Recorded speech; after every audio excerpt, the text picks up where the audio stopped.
Você ouve agora as principais notícias do Paraná. Informação e opinião no seu rádio. No ar, Rick Mais Notícias.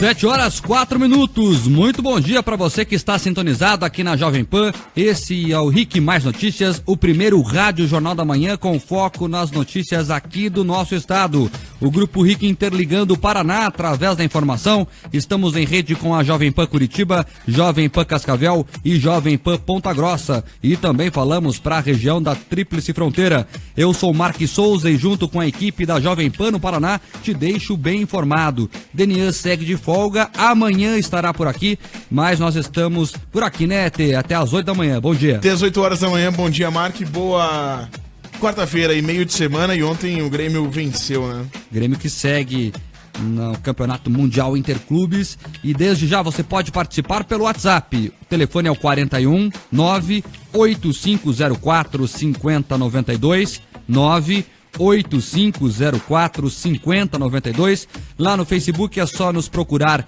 na barra de buscas Rick Mais PR e assistir a live. No Twitter é o @Rick Mais PR. E vamos começar falando desta quarta-feira, que começa bem nublada aqui na capital paranaense. Rick Mais Notícias. Tempo. Pois então, a eterna nuvem de Curitiba está sobre a capital e, segundo o CIMEPAR, o dia segue com nebulosidade variável. Não estão descartados chuviscos ocasionais agora pela manhã. Ao longo do dia, o sol até aparece em alguns momentos. No interior, o ar mais estável continua predominando e o tempo segue muito quente e ensolarado. Em Cascavel, por exemplo, a máxima hoje é de 32 graus, agora 17 graus no oeste do estado. Foz do Iguaçu também tem máxima de 32, agora 21 na Tríplice Fronteira. Ponta Grossa tem máxima de 26, agora 15 graus nos Campos Gerais. E Curitiba tem máxima de 25, agora 14 graus na capital dos paranaenses. Rick Mais Notícias. Aeroportos.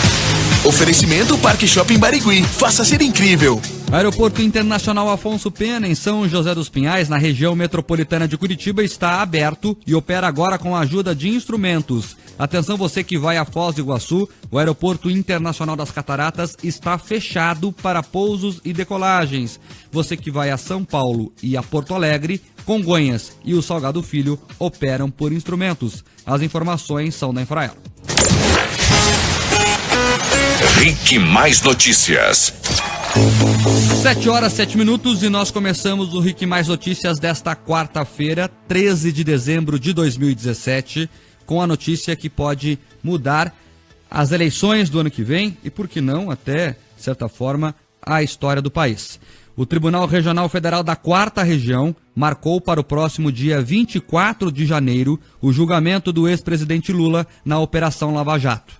O pedido foi feito pelo desembargador Leandro Paulsen, que é o responsável pelos processos da Lava Jato em segunda instância. O julgamento é sobre o caso do triplex do Guarujá, no litoral de São Paulo. De acordo com a sentença do juiz Sérgio Moro, Lula recebeu mais de 2 milhões em propina. Vamos lá, 1 milhão na aquisição do triplex e mais 1 milhão na reforma e decoração do imóvel. Você lembra bem, instalaram até um elevador privativo para o Lula usar o apartamento, de acordo com o Ministério Público Federal. Em troca, o Lula teria direcionado à empreiteira contratos da OAS com a Petrobras. O advogado Rodrigo Chemin, especialista em direito penal, na verdade o procurador Rodrigo Chemin, especialista em direito penal, acredita que até o meio do ano que vem o colegiado já tem a decisão sobre o caso do ex-presidente. Se a decisão do colegiado foi por maioria e a maioria contra o réu, com um voto divergente pelo menos a favor do réu, é possível um recurso chamado de embargos infringentes. Caso a decisão tenha sido unânime, aí não cabe embargos infringentes, cabe recurso especial para o STJ e, dependendo da fundamentação, cabe também recurso extraordinário para o Supremo Tribunal Federal concomitantemente. Pela celeridade que o tribunal tem apresentado, não vai passar da metade do ano. Rodrigo Chemin, que é um dos maiores especialistas em direito penal do país, sabe bem o que diz e nos dá o prazo. Não vai passar da metade do ano. E é por isso que o PT está desesperado. Quem tem amigos militantes do PT, quem acompanha as redes sociais, percebeu que ontem o partido fez uma mega ofensiva nas redes sociais contra a decisão de Porto Alegre de marcar a data do julgamento do ex-presidente Lula. E isso por quê? Porque o plano do PT era arrastar o julgamento até a campanha eleitoral. E aí lá na boca da campanha fazer todo aquele carnaval, que as urnas é que teriam que julgar o ex-presidente Lula, que a população que na eleição é que ele decidir se ele era culpado ou inocente, e essa ladainha que o PT joga para a torcida. O TRF4 não cedeu essa chantagem petista e encarou a questão sem medo.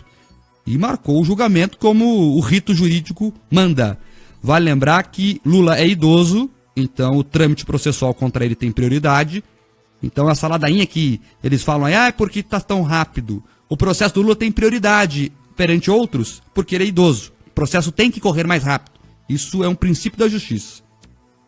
E com a data marcada, o PT vendo que a sentença em segunda instância sai até junho, antes da eleição, eles precisam armar um plano B. Enquanto não armam o plano B, eles vão espernear e falar que o julgamento está muito rápido. O ex-presidente foi condenado a 9 anos e 6 meses por corrupção e lavagem de dinheiro em primeira instância pelo juiz federal Sérgio Moro. O caso de Lula tem tramitado em tempo recorde no tribunal. Foram 42 dias entre a condenação e o início da tramitação do recurso em segunda instância. Em nota, o advogado do ex-presidente, Dr. Cristiano Zanin, diz que aguarda os dados solicitados à presidência do tribunal sobre a ordem cronológica dos recursos em tramitação e espera receber as informações com a mesma rapidez que o caso está sendo julgado para definir os próximos passos. Nas eleições do ano que vem, os partidos têm até o dia 15 de agosto para registrar os candidatos. Você vê que o Zanin está perdido. Ele, em vez de se preocupar em apresentar provas que, de alguma forma, inocentem Lula, não. Ele quer saber em quanto tempo o processo está correndo. Zanin, seu cliente foi condenado a 9 anos e meio de prisão. Está se desenhando aí uma segunda condenação pelo andar da carruagem. E você está preocupado com o tempo que o processo corre? Enfim.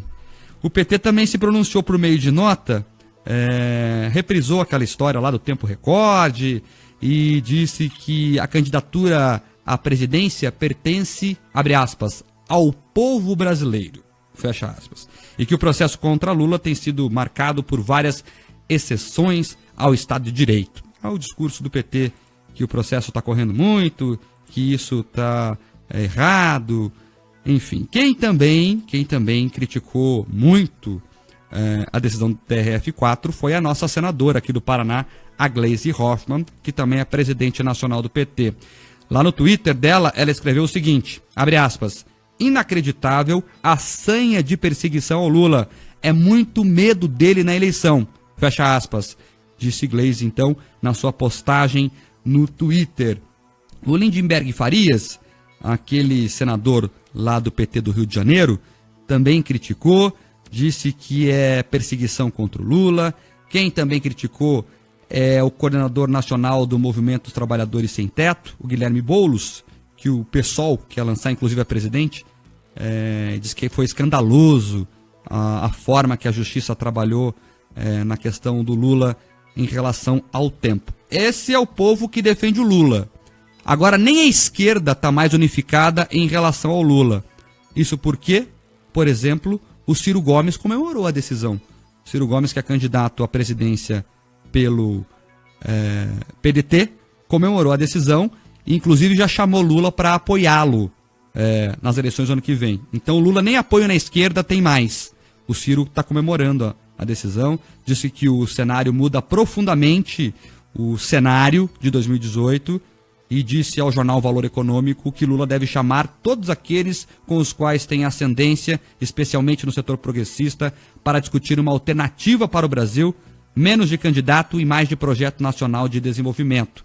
Isso daria a ele um lugar na história, disse Ciro Gomes sobre Lula. Então, a própria esquerda já está vazando desse barco, o PT está ficando sozinho nessa defesa e vamos ver o que vai acontecer. Agora, a pergunta que mais me fazem, Tê, e a pergunta que os ouvintes mais estão se fazendo nesse momento, marcou lá, dia 24 de janeiro. E aí? O Lula pode ser preso? Isso aí é a dúvida de todo mundo, né? Primeiro era, quando o Lula vai ser preso? Aí agora já tem uma data. Agora deram uma data. Mas que ele não vai ser preso nessa data. Exatamente. Teoricamente, ele pode ser preso depois da decisão em segunda instância. Mas, como nós ouvimos o professor Rodrigo Chemin, tudo vai depender de um monte de recurso. É Brasil, gente. É o Brasilzão nosso. Então tem recursos ainda possíveis, mesmo com a decisão em segunda instância. E além dos recursos, que devem levar ainda mais uns 3, 4 meses para tramitar perante a segunda instância, né, tem um recurso especial, vai subir para Brasília, depois desce de novo para confirmar a sentença ou não, enfim. Além desses recursos, tudo depende do Supremo Tribunal Federal. Isso porque nós vemos na mídia ministros discutindo rever a regra, rever o entendimento que hoje permite a prisão para condenados em segunda instância. Gilmar Mendes é o primeiro, puxa a fila, ele que inclusive votou lá atrás para prender em segunda instância, agora quer voltar atrás. Não, tem que discutir, e ele nem disfarça, ele mesmo na fala dele diz que ele reviu a posição depois das eternas prisões de Curitiba, é o termo que ele usa para se referir às prisões do juiz Sérgio Moro. Então, se o STF rever essa posição de prender em segunda instância, Lula fica livre. Então, a regra atual diz que, se depois de vencidos os recursos da condenação em segunda instância, a prisão resistir, a sentença resistir, a pessoa é presa. Mas se o STF mudar a lei, né, vamos ver como é que vai ficar a questão. E ainda que não derrube, ministros de tribunais superiores vêm libertando condenados em segunda instância, porque a jurisprudência lá em Brasília virou aí uma decisão pessoal, né? Veja lá o caso, por exemplo, da Lava Jato do Rio de Janeiro. O Gilmar Mendes libera de acordo com a cara do freguês.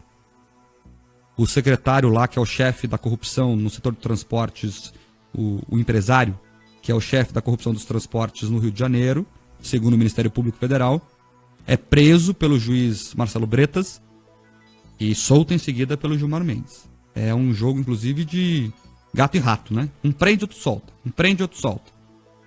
Então, Lula vai ser preso em janeiro? Não. Ele vai ser julgado dia 24. Vamos ver o que vai acontecer. Ele tem vários recursos à sua disposição ainda para recorrer à decisão. E daí depois, ainda o STF pode derrubar o entendimento da prisão ou não em segunda instância. Agora, que é uma notícia histórica, primeiro, porque muda profundamente o cenário eleitoral para o ano que vem. Lula fora da disputa muda o jogo. E segundo, é histórico, porque, como diz o próprio Lula, nunca antes na história desse país um ex-presidente esteve tão próximo da prisão por corrupção. Essa é a marca da Operação Lava Jato, do trabalho da Procuradoria-Geral da República, do trabalho do Ministério Público Federal no Paraná, da Polícia Federal no Paraná e do juiz Sérgio Moro. É escrever nos livros de história que um presidente da República pode sim ser preso por desviar dinheiro público, por usar o cargo o qual foi eleito para vantagens pessoais.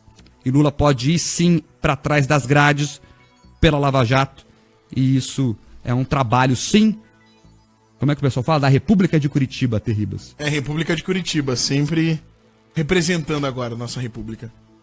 Agora 7h18, e ainda falando do Lula, mas sobre outro processo agora, os advogados do ex-presidente apresentaram na última quinta-feira à Justiça o laudo de uma perícia realizada de uma série de recibos que comprovariam o pagamento de aluguéis ao empresário Glaucus da Costa Marques. O resultado ainda é preliminar e, segundo os advogados, aponta que os 31 documentos, os 31 recibos, são originais e autênticos.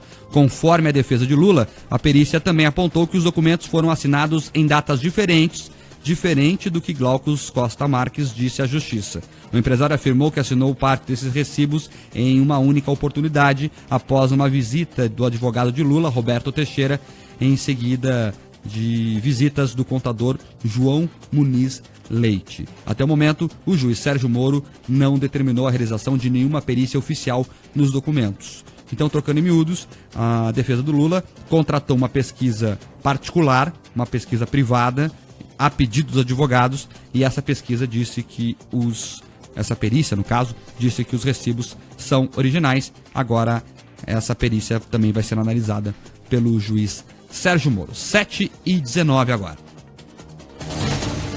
Os ouvintes aqui participando sobre esse assunto, é claro, o ouvinte Fábio Scraba, condenado agora dia 24 de janeiro, ele perde o passaporte.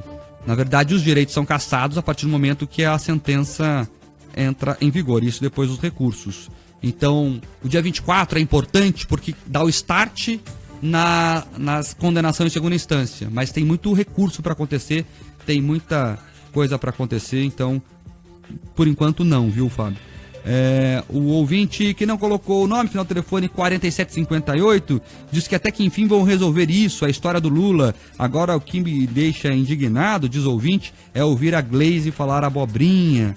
Também tem a participação aqui do Max de São José. Ele diz, se você é inocente, tem um processo na justiça, você não queria que seu processo andasse o mais rápido possível? As pessoas normais, pelo menos, a maioria delas acham isso. O Pedro do Xaxim diz, claro que estão agilizando, ele é o ladrão número 1 do país, diz o ouvinte aqui. O Guilherme Sidney pergunta, qual a diferença do Lula para as pessoas das empreiteiras que já ficaram presos direto? Porque parece que está demorando para ele ser condenado logo. O Rogério aqui de Curitiba diz que os petistas já sabem que ele será condenado, senão não ia estar fazendo esse barulho.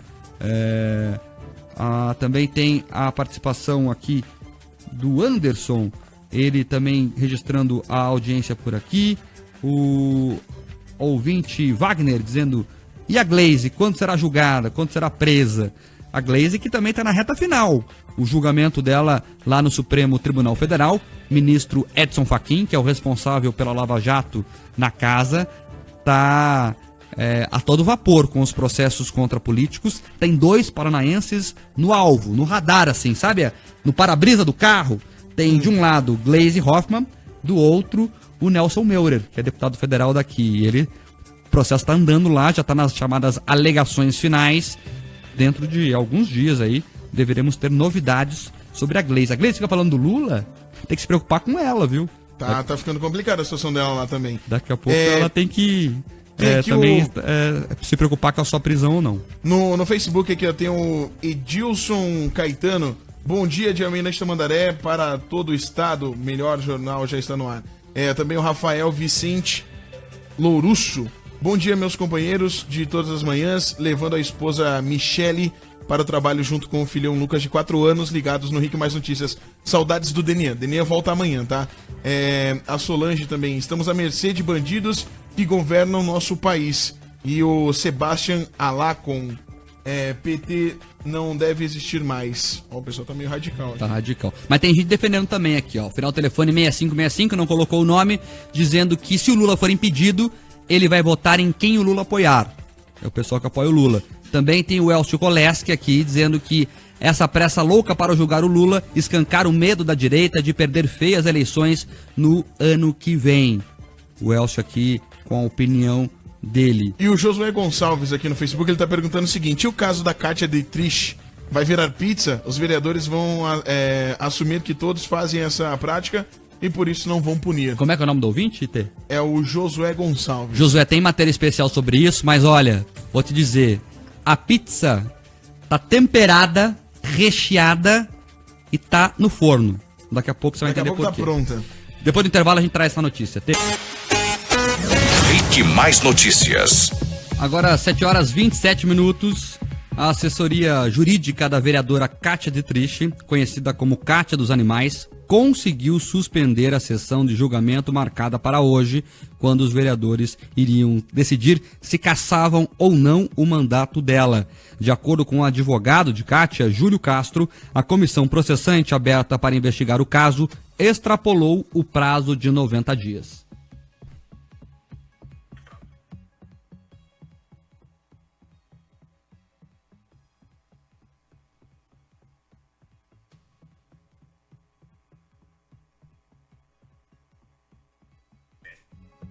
O advogado acredita que se houver remarcação do julgamento, isso só vai acontecer no ano que vem.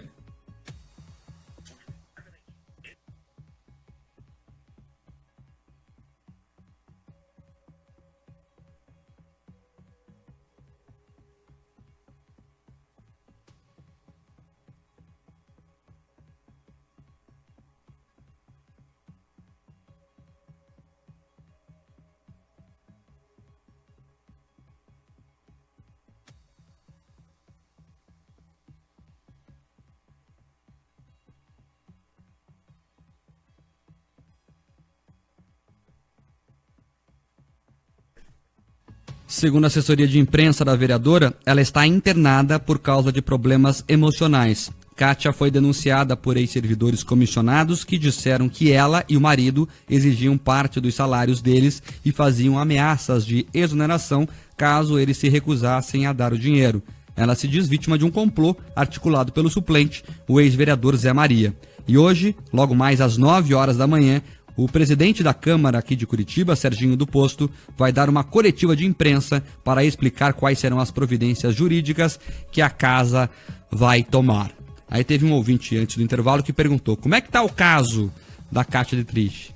Como é que tá? Tem uma trilha sonora para isso? O caso tá assim, ó.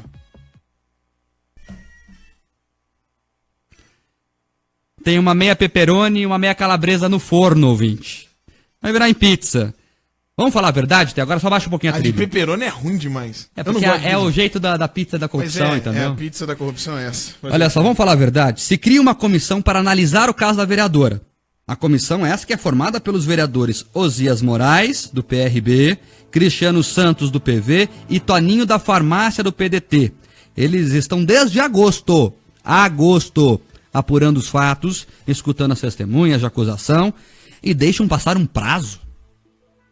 Para não falar outra coisa, essa história no mínimo é estranha. Será que eles deixaram por um erro passar o prazo? A Câmara não tem departamento jurídico? Não tem advogado na Câmara de Curitiba para assessorar o vereador? Quem trabalha no universo do direito sabe que o básico para um advogado é não perder prazo. É básico. O advogado pode fazer qualquer coisa, menos perder prazo. É a mesma coisa que um pedreiro não saber assentar tijolo. É a mesma coisa que um cirurgião não saber abrir o corpo da pessoa. Que o dentista não extrai o dente. Que o jornalista fala mentira. Que o professor dá informação errada para um aluno. É a mesma coisa, é básico. Advogado não pode perder prazo. A Câmara deve ter um batalhão deles, assessoria jurídica da casa. E a assessoria jurídica da casa, a banca de vereadores, paga com dinheiro público, não se atentou a isso.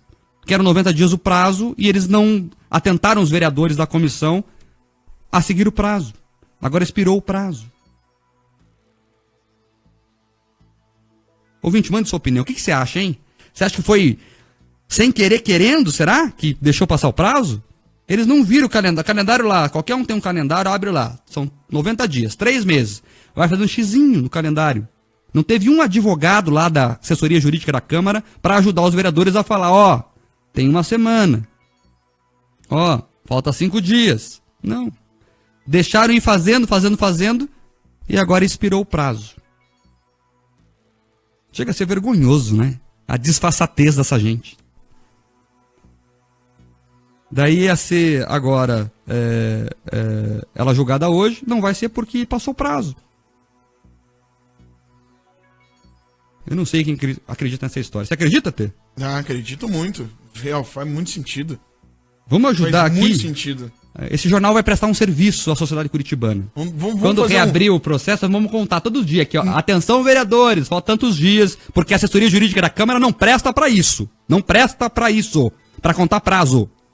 Então esse jornal vai ajudar a assessoria jurídica da Câmara, que ganha pouco, de certo, e não faz o seu trabalho direito. A gente podia mandar um grande calendário para eles. O que você acha? Boa. Fazer um calendário bem bonito. Boa. E aí a gente manda um calendário para eles, para todo mundo. E quem vai escolher as imagens do calendário são os ouvintes. Isso. Vamos fazer isso? A gente faz um calendário, aí a gente coloca as fotos bacana e a gente manda para eles.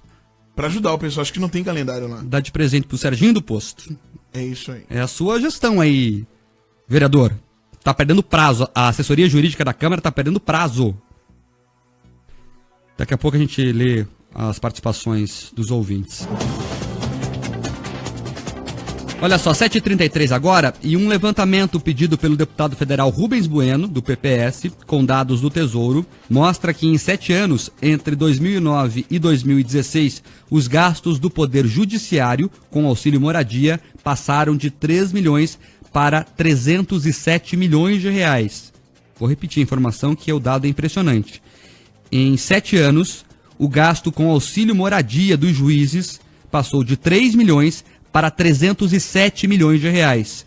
O dado inclui gastos com os servidores do Superior Tribunal Federal, Superior Tribunal de Justiça e aos servidores da Justiça do Trabalho, Eleitoral, a Militar, da União, além da Justiça do Distrito Federal e do Conselho Nacional de Justiça. Nesse levantamento, ainda estão fora os representantes da Justiça nos estados. Os dados foram levantados por Rubens Bueno para a conclusão do relatório da Comissão Especial que discute os supersalários. Para concluir o texto, o parlamentar aguarda os dados das justiças estaduais. Apenas metade dos tribunais enviaram as informações solicitadas. Na última segunda-feira, o ministro Luiz Fux, do Supremo Tribunal Federal, barrou uma ação que acabava com o benefício. A ação foi movida pelo Sindicato dos Servidores da Justiça de Minas Gerais para que sejam declarados inconstitucionais os valores conferidos a magistrados que tenham residência ou domicílio na mesma comarca em que trabalham. Então o pessoal está pedindo dinheiro lá, passando pires e falando que tem que reformar a Previdência porque tem um rombo lá gigante, e tem mesmo, a reforma tem que ser feita, senão vai quebrar tudo.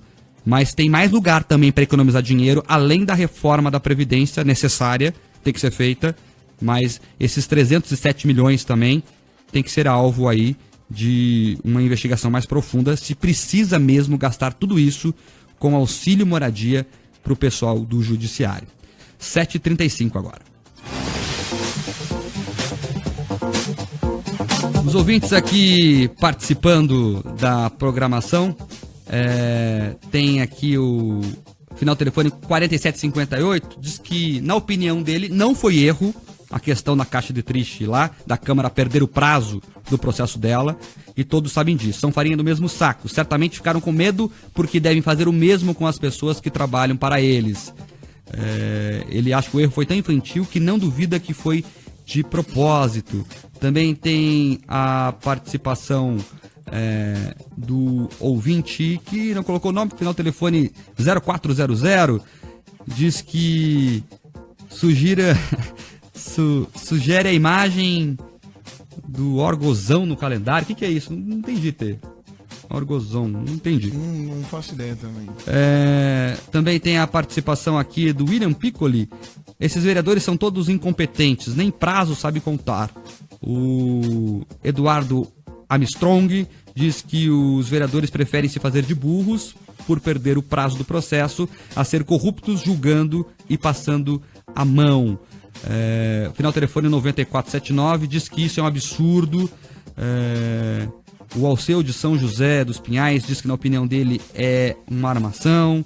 O pessoal mandando aquele emoji, sabe, da risadinha, escorrendo o canto do olho e tal, rindo para não chorar, né? Porque, enfim, perder o prazo do processo é um absurdo.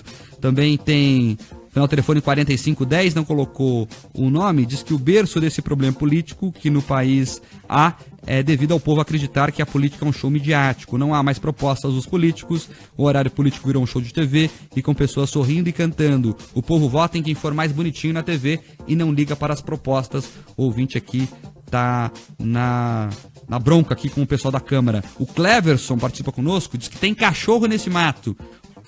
Provavelmente estão todos combinados nesse caso da Kátia. O Márcio do Boqueirão diz que é corruptos julgando corruptos. O Maxwell diz que o Serginho do Posto, o Toninho da Farmácia, o que esperar desses vereadores. Já o Gustavo Ribas diz que, na opinião dele, não foi erro, foi estratégia do grupo. Tem pessoal pelo Facebook também? Tem aqui o José Alceu dizendo o seguinte: bom dia, pessoal da Jovem Pan. Faz um calendário com figuras de animais em cada dia. A caixa dos animais, Colocar uns cachorrinhos no calendário pra ver se anima o pessoal a ver a data. Tem uma pergunta aqui do Lauro. Bom dia, vocês têm informação se vai faltar combustível? Tenho que viajar segunda-feira. Abraço. Não vai, acabou a greve lá que tá. Mas vai ter o reajuste, né? Já saiu o reajuste aí. Tá R$4 o litro da gasolina. Tá tranquilo, tá tranquilo. Você vai viajar, fica tranquilo que vai pagar pouco na gasolina. Hein? Também tem a participação aqui do ouvinte, final do telefone 7035, diz que ele acha um absurdo o que está acontecendo na Câmara de Vereadores. Ele é contador, colocou o nome aqui no final, Claudemir Burbelo, e quanto ao calendário ele sugere uma foto de lustramóveis para passar na cara de pau deles. Óleo de peroba. Óleo de peroba, eles precisam lá mesmo, viu? Agora, só para terminar esse bloco de ouvintes, teve mais cedo aqui um ouvinte, Haroldo Ribas, aqui de Curitiba. Ele brinca aqui que o Lula deveria ter feito uma delação premiada e hoje estaria tranquilo. Haroldo, ele não podia fazer delação premiada, não pode fazer delação premiada, porque a lei não deixa o chefe da quadrilha fazer delação premiada. Isso é verdade, não é que retórica. A lei veda que o chefe da quadrilha, o chefe do grupo criminoso, feche acordo de delação premiada. Justamente porque a lógica da lei é que o colaborador entregue o resto do jogo. Então não tem como o chefe do esquema, que foi o maior beneficiado, fazer o acordo. Então o Lula não poderia fazer acordo de delação premiada, não pode, e se condenado for, terá que puxar cana, cumprir a pena. O Nilson de Curitiba pergunta: podemos demitir os vereadores por justa causa? Sim, nas próximas eleições é só não votar neles. O Alfredo Og, aqui do bairro Capão Raso, diz que a OAB deveria entrar na justiça com processo de incompetência contra essa questão lá da assessoria jurídica da casa, contra a presidência da casa, enfim, está revoltado com a situação. E para fechar mesmo, o Josué do Cajuru diz que é uma brincadeira, deixaram passar o prazo, pois sabem que não é só a Cátia de Triste que faz isso. Tem intervalo agora? Intervalo, daqui a pouco a gente volta e tem pílula da saúde hoje. Boa, vamos lá. Curitiba, a doutora abriu o olho assim quando escutou o Terribas falando do panetone. De Petit Gâteau. Bom dia, Marquinhos. Doutora, tudo bem? Tudo, e vocês? Doutora, essa época do ano não são só as ceias do dia 25 e do dia 31, né? São várias festas simultâneas aí. A festa da empresa, do amigo secreto da família, dos amigos, enfim. E aí não tem jeito, tem que comer um pouquinho mais. Como é que faz para tentar driblar isso? É verdade, é impossível dizer que a pessoa vai seguir a risca, porque é um momento de confraternização, de descanso e tudo mais. Então, algumas dicas são importantes. E, como a gente estava falando antes, eu acho importante que a pessoa saiba que ela vai comer mais à noite, vai beber um pouco. Então, que ela compense isso durante o dia. Que ela faça refeições mais leves, que ela tente tirar o carboidrato durante o dia, que tem acaba engordando um pouco mais, coma mais proteína, coma refeições leves, tome bastante água, faça uma atividade física durante o dia, para que ela possa compensar isso durante as noites de jantares, né? Também que ela faça uma escolha mais inteligente na hora do prato à noite. Por exemplo, pegar mais carne do que os carboidratos, do que arroz, do que massa. Escolher um tipo de sobremesa em vez das 5 que tem lá. Tentar as bebidas que são menos calóricas. Por exemplo, essas bebidas, os coquetéis que tem leite condensado, as caipirinhas que tem açúcar, são muito mais calóricas. E lembrar que as bebidas são calorias vazias, que a gente chama, ou seja, não tem valor nutricional nenhum. Então, ela é muito mais fácil somente de te engordar, sem trazer nenhum tipo de benefício também, né? Para o ouvir ter uma ideia, quantas calorias tem uma caneca de chopp? Uma caneca de chopp varia entre 150 até 200 calorias. Né? Então, uma grande, mais de 300 calorias. Mais de 300 numa grande de 500 ml. Mas esse chopp, a gente tá falando daquele chopp suco de milho que o pessoal vende, ou a gente tá falando daquele chopp mais encorpado? Olha, depende da qualidade. Qual que é o pior? Qual que é o pior? O suco de milho ou o encorpado? É pior o suco de milho. Olha só. Né? Tem mais. O artesanal, então, é mais. Tem menos calorias. Tem menos calorias, porque o outro tem, às vezes, mais produtos industrializados e tem essa parte do milho que também tem mais carboidrato, né? É mais calórico. Doutora, a gente estava fora do ar fazendo uma conta aqui das calorias. Como é que é? Quantas calorias precisa para aumentar 1 quilo? Em média, 8.000 calorias para ganhar 1 quilo de peso. Então, em um fim de semana estendido de comilança, você ganha fácil. Exato, porque imagina, se você começa a comer na sexta, sábado, domingo, e você ingere só de bebida alcoólica 5 chopps, já dá mais de 1.500 calorias. Mas a comida, se você comer 2.500 calorias, naturalmente em 3 dias você já recuperou, já ganhou isso. E para perder não é fácil. Você vai demorar mais de uma semana, 10, 15 dias. Né? Porque você vai continuar se alimentando, você não vai ficar em jejum completo durante 3, 4 dias para perder isso. Tá certo. Doutora, tem vários ouvintes participando já aqui. Um deles é a Rosa, ela é de Cascavel. Ela está perguntando assim, se o mais recomendado é fazer o exercício físico antes de saber que vai exagerar um pouco, ou primeiro exagera e depois faz exercício? Na verdade, os dois, né? Ela pode fazer antes, no dia, e no dia seguinte também, depois que ela tiver feito a digestão, descansado, fazer de novo. O certo é que as pessoas não saiam muito da rotina de atividade física durante esse período, pelo menos para ver essa compensação. O Rodrigo aqui de Curitiba também pelo WhatsApp, ele quer saber, tá meio confuso aqui o texto dele, mas ele quer saber na verdade o seguinte, se a bebida alcoólica, se tem alguma que é menos calórica, se a doutora recomenda alguma para ter menos estragos. Existem algumas um pouco menos calóricas, os prosecos, o champanhe, espumantes às vezes tem 100 calorias, 105 calorias, o vinho tem 150, mas todos essa base entre 100 a 150. Vodka tem 120 calorias, então é um pouco menos, por exemplo, do que o chopp. O chopp pela cevada, por tudo, é um pouco mais calórico. Só a vodka tem calorias, então? Tem caloria, todas as bebidas alcoólicas têm. Você mistura com o açúcar da caipirinha e pronto, aí já, né? Um energético, que às vezes também tem açúcar. Agora, doutora, vinho ou cerveja, qual é o melhor? Pergunta o Guilherme Parado. Com certeza o vinho, né? O vinho é melhor, ele é menos calórico, além de tudo ele tem mais antioxidantes, o vinho tinto principalmente, a cerveja é mais complicada. Na hora de comprar a ceia, doutora, nós falamos aqui, por exemplo, dos panetones e tal. Sim.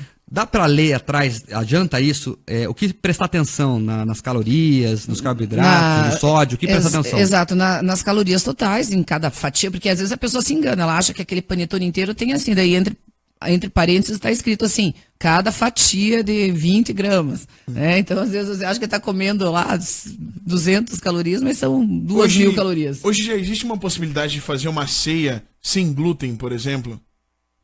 Você pode fazer uma ceia sem glúten, desde que você tire a massa, você já vai estar fazendo uma ceia sem glúten, porque a carne não vai ter glúten, o arroz com castanhas não vai ter glúten, o peixe não vai ter glúten, as castanhas, então você pode fazer. O que vai ter glúten numa alimentação são, se fizer coisas com molho, com farinha de trigo e a própria massa, né, que geralmente entra também na ceia de Natal. Mas, por exemplo, um churrasco pós-Natal pode não ter glúten se tirar o pãozinho. E aí, no caso, se a pessoa for escolher entre Chester, tender, peru, frango, qual dessas aves são as melhores? Veja, o tender tem um pouco mais de gordura. As aves são menos calóricas e com menos gordura. Então as carnes brancas, ou os peixes, são mais leves do que as carnes vermelhas, né? Doutora, o pessoal do copo aqui tá animado já de manhã cedo. O Altieres de Pinhais perguntando se o uísque tem calorias. O uísque também tem calorias. Tem mais ou menos umas 120, 130 num copo, numa dose, né? Ou seja, então não tem pra onde Não existe. A única bebida que não tem caloria é a água. Ou seja, essa pode abusar à vontade. Essa pode abusar e essa é bom pra desintoxicar depois.